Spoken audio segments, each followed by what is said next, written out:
Hello guys, তোমরা কেমন আছো? ভালো আছো তো? অনেকদিন পর ব্লগ ভিডিও নিয়ে এলাম। নতুন করে একটা গিফট সারপ্রাইজ দিচ্ছি আমার প্রিয় মানুষকে। তাই আমার একটা পার্সেল আসছে, ফাইনালি চলে এসছে পার্সেলটা। এই যে সেই পার্সেলটা আমার প্রিয় মানুষটাকে দেব, কিন্তু সেই প্রিয় মানুষটা এখনো নেই ঘরে, বাজারে গেছে। বাজার থেকে এলে তাকে আমি গিফট দেবো। না, আমার বার চলে এসছে, এরপরে আমি একটা গিফট দেবো। আমার গিফট খুলে দেখো কি। ছিটছে না রে বাবা। আরে বাস, আরে বাস বই। কত হয়েছে? আরে বাস,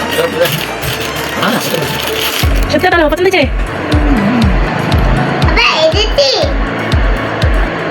কেমন হয়েছে বন্ধুরা? বন্ধুরা প্রথমে আমাকে এই ঘড়িটা দিয়েছিল, এইটা জলে পড়ে খারাপ হয়ে গেছে, দিয়ে আবার এইটা দিল। তোমাদের বউরা তোমাদের গিফট দেয়? যদি দেয় তাহলে কমেন্টে লিখে বলো। তোমাকে যে গিফট দিলাম, তুমি আমাকে খাবারও দেবে না?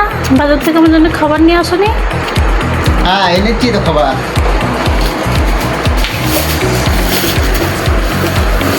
এই না, কি খাবারে?